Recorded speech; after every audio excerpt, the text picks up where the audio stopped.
Hungary's economy is in trouble and it seems like more and more problems are popping up for the nation. There is an inflation issue. 25% inflation, 40% food inflation plus. Moreover, the government is also running on a huge deficit and they are forced to take out loans just to keep the government services running. However, what makes it worse is that creditors are not necessarily confident that they should lend their money to Hungary. Hungary has seen little to no growth in productivity compared to other countries. These problems, if not solved, might have a significant impact on its population of over 9 million people. Not only did Hungary suffer from low growth rate and stagnant wages, but it also suffered a lot from stagnant productivity rates. The situation is so bad to the point where it became one of the poorest nations in the European Union when it comes to purchase power parity statistics, meaning that on average Hungarian citizens can buy less goods compared to citizens of other European Union countries. To compare it, in 1991 Hungarian citizens were much richer compared to Estonian, Poland and Romanian citizens. So, how can a country go from being the leader of the region in terms of economic prosperity to now being the poorest nation in that same region? To really understand that topic, we have to divide the topic in several chapters. Short overview of Hungary's economic history. How Hungary transitioned to a capitalistic nation. What problems caused Hungary's slowdown? Hungary has a long and complex history, but focusing on the last 2 centuries provides a clear picture of its modern economic development. For much of this period, Hungary was part of the Austro-Hungarian Empire, which was often regarded as one of the more industrialized empires in the world. However, industrialization was uneven. Regions like Bohemia and Moravia, which are now part of the Czech Republic, were among the continent's most developed areas, with living standards comparable to Western Europe. By contrast, Hungarian lands were largely agricultural, serving as the empire's breadbasket. Despite this, Hungary laid important foundations for future industrialization. Half of the empire's extensive railway network was built on Hungarian soil. Hungary's capital, Budapest, became a modernized city with one of continental Europe's first metro systems. Food production and processing industries were already advanced in this region. This development positioned Hungary to succeed in the early 20th century.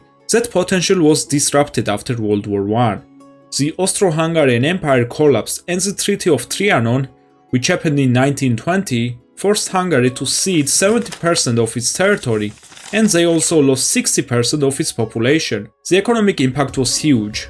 Hungary faced material shortages, new trade barriers and decreased pressure from neighboring countries. While the country made efforts to re-industrialize and modernize, the loss was too great to fully recover from. Political instability, the global depression, and limited land availability prevented Hungary from regaining its pre-war prosperity.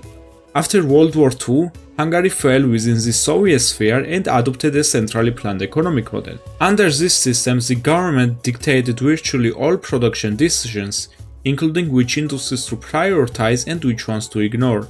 In 1946, hyperinflation wiped out most citizens' savings, highlighting the fragility of the economy. In line with other Eastern Bloc countries, Hungary implemented 5-year plans to structure economic development. The first plan was between 1950 and 1954, and it closely followed Stalinist principles, emphasizing heavy industry, steel, machinery, military production, and collectivized agriculture. On paper, these plans were moderately successful. Industrial output increased by 130% during the first 5-year plan, and hundreds of thousands of housing units were built for workers. However, consumer industries were ignored, and the focus on quantity often came at the expense of efficiency. State-owned companies did not really have to worry about costs of production or productivity. The problem was systematic. 5-year plans were heavily influenced by the Soviet model, applying a one-size-fits-all approach to all Eastern Bloc economies.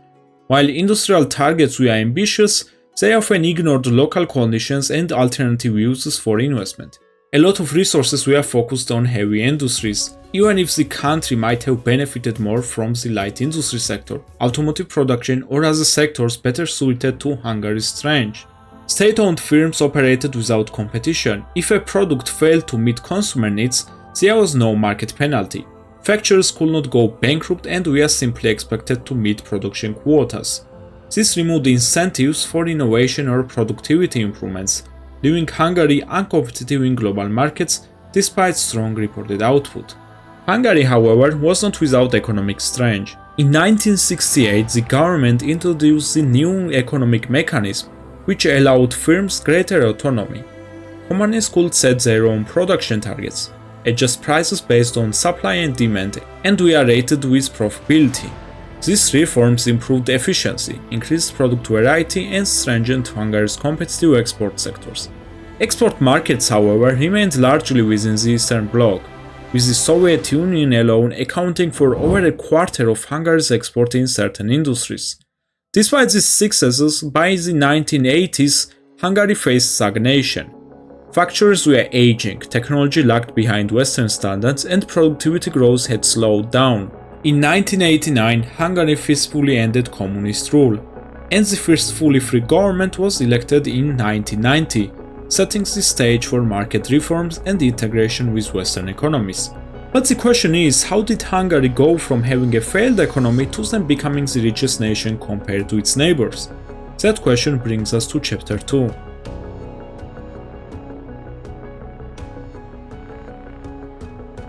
Hungary had one of the smoothest transitions to the capitalistic model.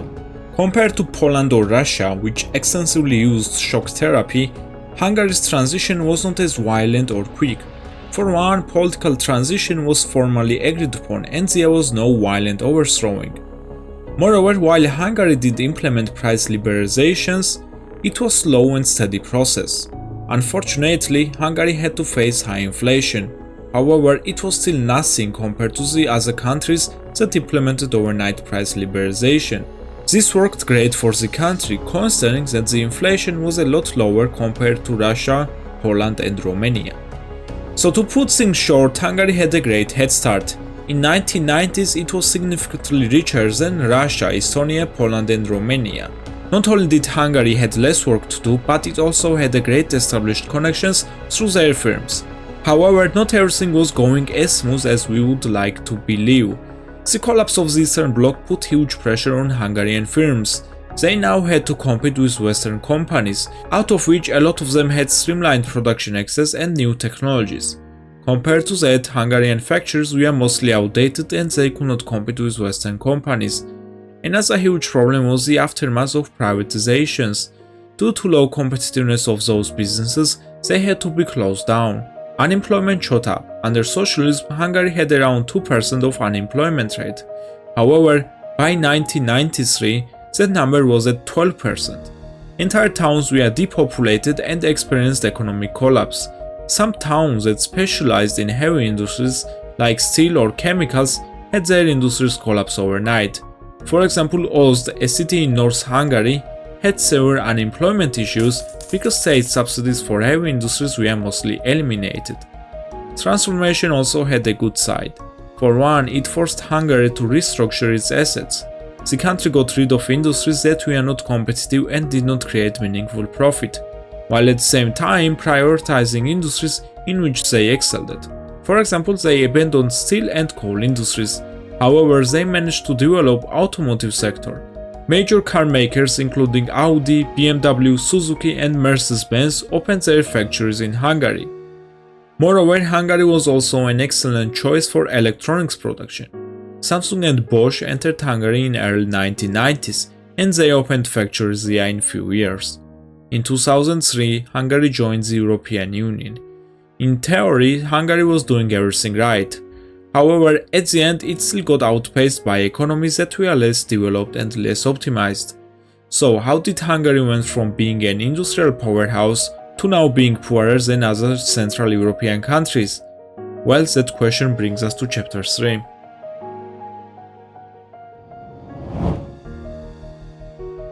We can spend hours talking about this chapter, however, first we need to establish some simple facts about Hungary's situation. Hungary is a developed nation and it is one of the richest countries in the world when it comes to purchase power.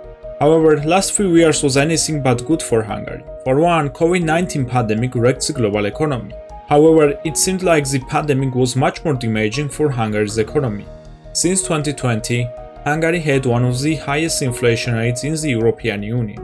In 2023, Hungary experienced the worst inflation in the last 2 decades, standing at 70.1% compared to European Union's average of 6.3%. To cut things short, in just 5 short years, Hungary's prices were up by 50%, meaning that the currency lost 1/3 of the purchase power.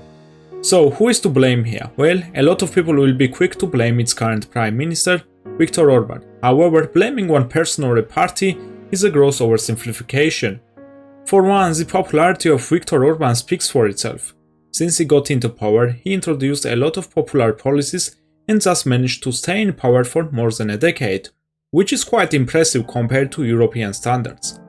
For one, Orban took power in 2010. At the time, Hungary was dealing with financial crisis. 2008 economic crisis hit the European Union and the United States. Thus, a lot of countries were struggling to borrow and recover to pre-crisis levels. Viktor Orban was quick to introduce his economic ideas called Orbanomics. In this case, he nationalized Hungary's pension system, which brought a lot of cash to the budget.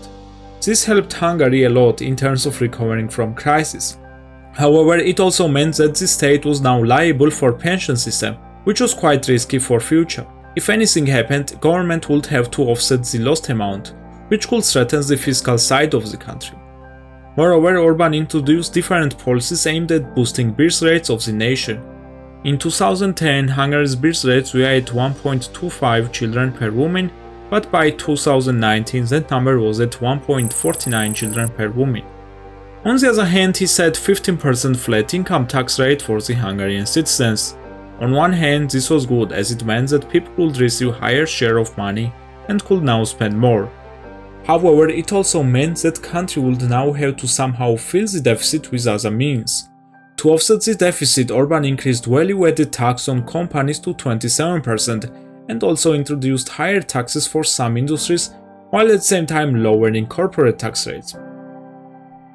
For a while, this strategy worked greatly. Hungary managed to attract a lot of foreign direct investments, considering that the country had one of the lowest income taxes and corporate taxes. This meant that European companies could now produce goods in Hungary for cheap and then export it to the rest of the continent. With this change, Hungary became one of the most competitive export economies on the continent. However, it created one big problem. The jobs added were basic factory jobs, meaning that while it kept unemployment very low, Hungary had to now deal with productivity growth issues. Another issue is price caps on products. When Hungary was experiencing a huge inflation, the government decided to introduce maximum price for products. Now this all sounds good on paper, however, maximum price limits rarely work in the economy. For one, if the profit margins are not satisfying enough, the companies can simply move to other products or just sell other products for much higher prices just to grow profits on year-to-year basis. Another huge issue is that Hungary's economy is closely tied to Germany's economy. For one, Hungary is one of the biggest fund receivers of the European Union funds, and a huge portion of it comes from Germany. However, the big issue is Germany's automotive sector.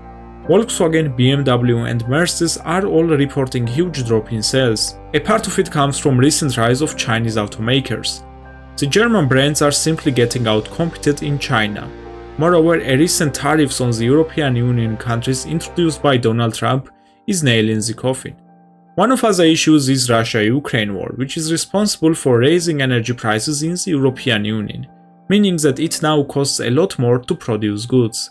It also doesn't help a lot that European Commission has frozen 18 billion euros in funds that would be allocated to Hungary.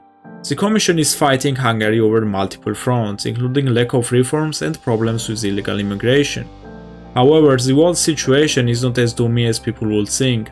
For one, while German automakers are in trouble, Chinese manufacturing companies are now trying to open factories in Hungary.